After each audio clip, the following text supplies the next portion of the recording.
Learning English with English faculties. Today, we're going to master one of the absolute fastest-paced sections of the occupational English test. Yep, we're talking about Reading Part A.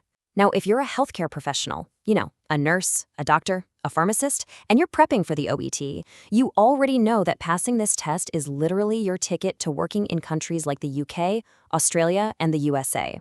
But let's be honest, Reading Part A can feel incredibly stressful. It tests your ability to find specific medical info lightning fast, exactly like you'd have to do in a busy hospital ward. So today, we're going to break down the format, give you a bulletproof step-by-step strategy, and show you exactly how to get the highest score possible. Okay, let's dive into this. Here is a quick look at our roadmap for today. First, we'll cover the Part A challenge itself. Second, we'll talk about reading the questions first. Third, we'll compare skimming versus scanning. Fourth, locating answers quickly. Fifth, avoiding common traps. And finally, number 6, winning the race against the clock. Let's get started. 15. I want you to really think about that number for a second. This is your core challenge. You have exactly 15 minutes to complete OET Reading Part A. When you first hear that, it sounds completely terrifying, doesn't it? You're probably thinking, no way, how can I possibly read medical texts and answer questions in just 15 minutes, especially in a second language?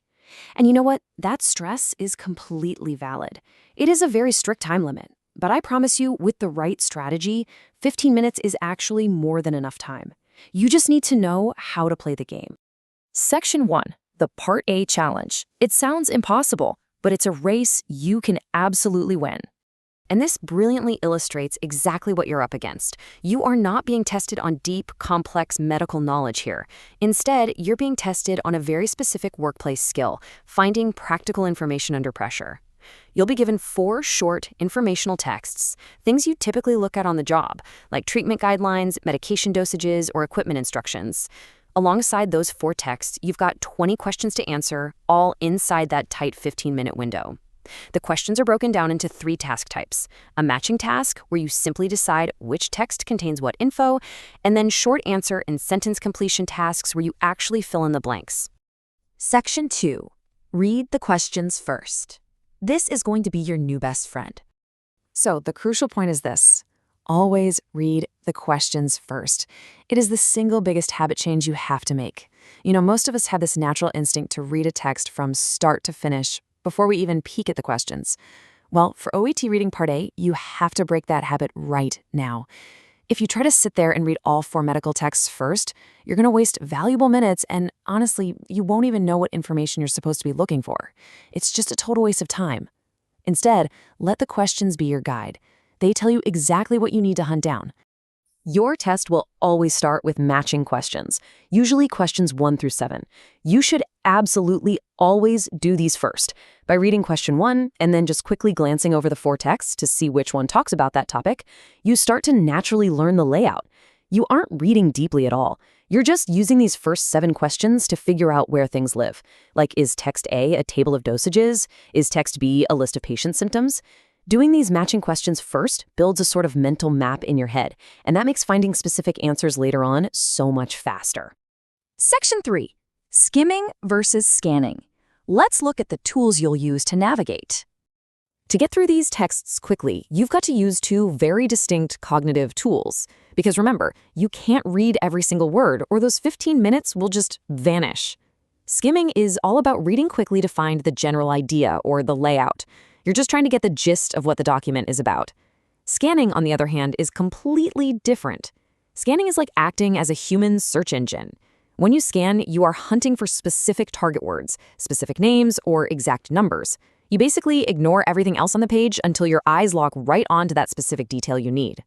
Now, when you're skimming those 4 short texts, you want your eyes to bounce between specific visual features. Look for the headings and subheadings. Notice where the bullet points are grouped. Spot the tables and the flowcharts. These things act like a giant neon map for your eyes. They help you quickly realize, oh hey, text C has a big table full of numbers, so that's definitely where I'll find those medication dosages. You don't read the table itself, you just mentally note that it's there for later. Section 4. Locating answers quickly. Let's put this into practice. So you've got your mental map of the layout. Now it's time to actually execute and hunt down that medical info to fill in the gaps. But how do you actually find the answer quickly? When you're staring down question number 12 and you know the clock is mercilessly ticking away, what is the exact step-by-step process you should follow? Well, here is a foolproof 3-step method for you. Step 1. Simply read the numbered question. Step 2. Take your pen and underline the really important content words. For example, if the question asks for a medication given for a severe headache, you're going to underline severe headache and medication. Then, step 3, use that scanning tool we just talked about. Scan the 4 texts for those underlined words. But, and this is a big but, you must be on the lookout for synonyms. The official OET handbook warns us that the text might use slightly different wording. The question might say severe, but the text might actually say acute. So always keep your mind open to synonyms while you scan. Section 5. Avoiding common traps. Let's play some defense here. Now, what's really interesting about this slide is that these are the simple mistakes that cost easy marks even if your English is practically perfect. It is just so incredibly frustrating to find the exact right info, but still lose the point over a silly mistake. First up, spelling. If you make a typo, you get a 0. It's that harsh. Even if you found the right medicine, spell it wrong and the mark is gone. Second, adding extra unnecessary words. Just don't do it. Keep it short. Third, never change the grammar of the original text. And finally, be super careful not to repeat words that are already printed on your question paper right beside the blank gap. Look at this quote. Write the answer exactly as written in the text. Consider this your absolute golden rule for Part A.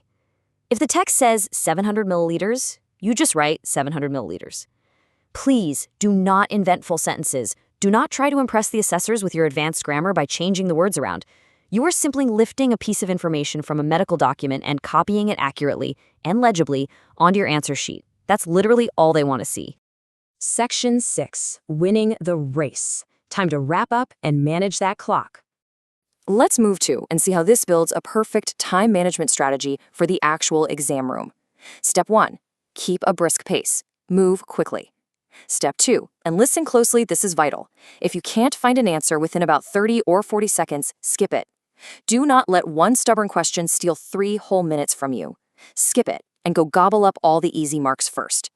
Step 3, return to those skipped questions at the very end with whatever time is left. And step 4, if the examiner says time is up, just guess. There is absolutely 0 negative marking in the OET. You are never penalized for being wrong, so never ever leave a blank space. Okay, take a deep breath. You've got this. You now know exactly what you're facing. 4 texts, 20 questions, 15 minutes. You know to always read the questions first. You know how to skim for the general layout and scan for those tricky synonyms. And you know exactly how to dodge those painful spelling and grammar traps. So I'll leave you with this. With the right strategy in your back pocket, are you ready to control the clock instead of letting it control you? Use these tools in your practice sessions today and watch your scores jump. Thanks for joining me on this explainer, and best of luck out there.